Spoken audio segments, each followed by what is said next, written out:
Well, I can speak now to the lawyer and former director of Liberty and Labour peer who served on Jeremy Corbyn's front bench team, Baroness Chakrabarti.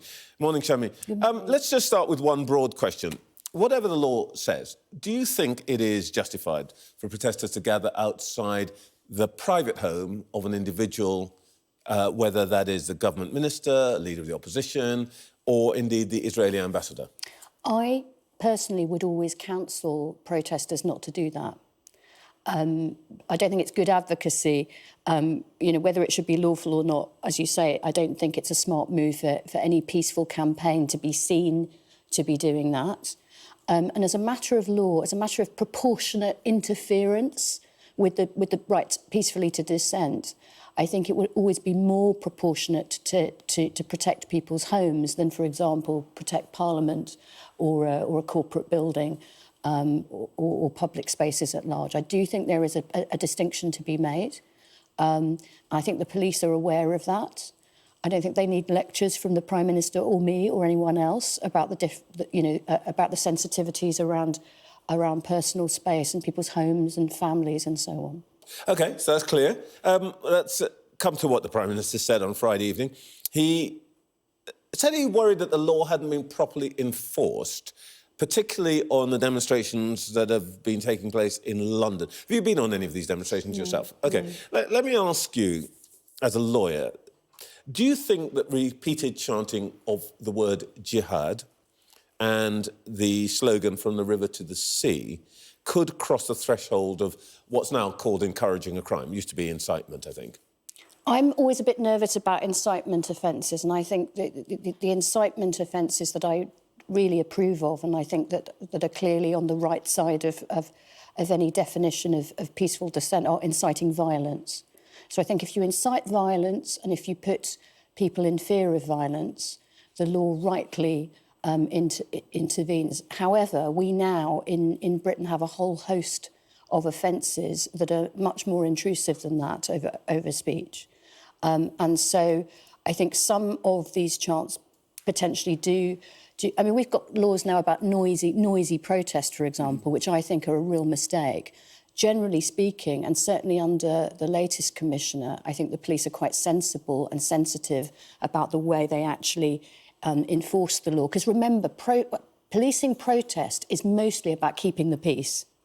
It's about not causing a public order problem yourself because of the way you're policing. There may be many more people protesting than there are police officers. They need to keep the peace, hold the ring, sometimes between rival groups of protesters, rather than strictly enforcing the law. They want to keep people safe. That's the priority.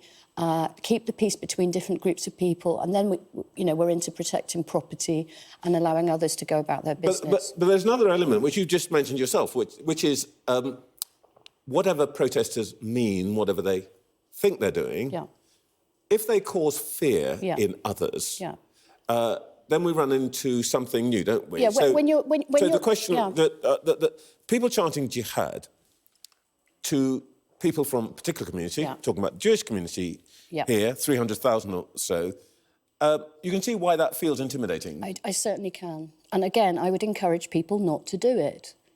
If, as many people want to do, you are protesting for a ceasefire, protesting for aid, for people in desperate circumstances in Gaza, choose your language in a way that demonstrates that you're a peaceful protester. It's smart advocacy, it's good campaigning, it's what I would encourage anyone to do. Well, this is interesting because from what you've been saying this morning, Prime Minister, OK, it's dressed up in the Downing Street lectern and all of that, and there's lots of drama and theatre with it. But basically, he seems to be saying something similar to what you're saying. Don't make people afraid. Don't let small groups hijack protests. No, was he wrong to warn against this kind of provocation? I don't like his theatre, frankly. I think the thing I find most sinister about it is that he's almost suggesting that he has read the Riot Act to the police. He's called them in. He's told them that he wants protests not to be managed but to be policed. I think in a liberal democracy, and he's now claiming to be a liberal patriot, I think that was the language he used, we don't have prime ministers interfering with operational policing. And so I don't, and this has been happening every so often under his government.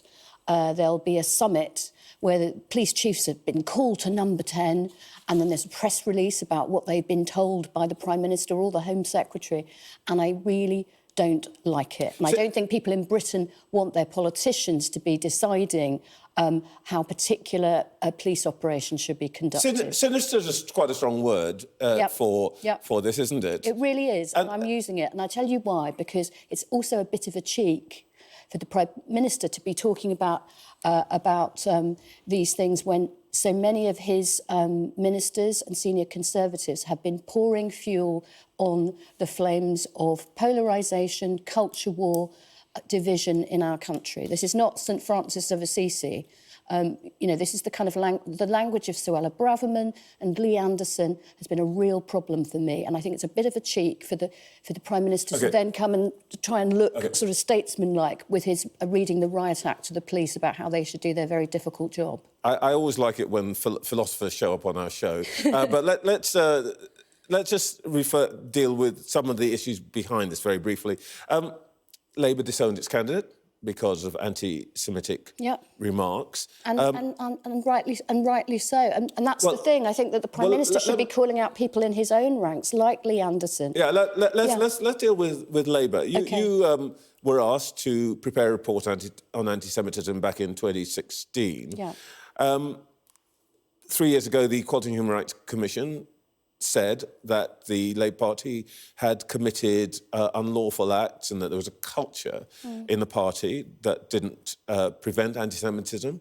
Do you stand by the sentence in your report, it's the opening sentence, striking, which says that the Labour Party is not overrun by anti-Semitism? Well, that was the first sentence, and of course a lot of people stopped reading at that point. Which no, I didn't, but it was the first sentence. It was the first sentence, but everything that follows was an analysis that I stand by and that I feel has been vindicated by the EHRC report and by other reports like Martin Ford's report about racism in the Labour Party. I think that there were procedural problems and cultural problems. One element of your report that wasn't vindicated was your conclusion that the leadership is to be commended for taking action, the leadership of Jeremy Corbyn.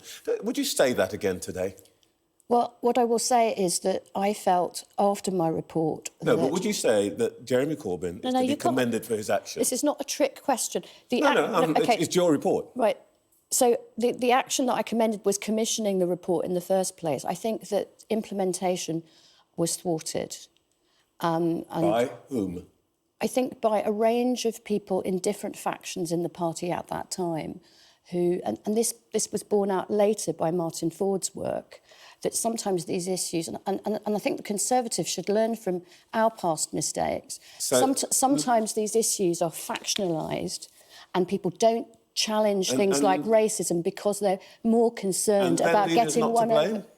Well, leadership involves taking responsibility. There's no question about that. And that's one of the reasons why I think that rather than reading the Riot Act to the police, Mr Sunak should be calling out some of the problems in his own ranks.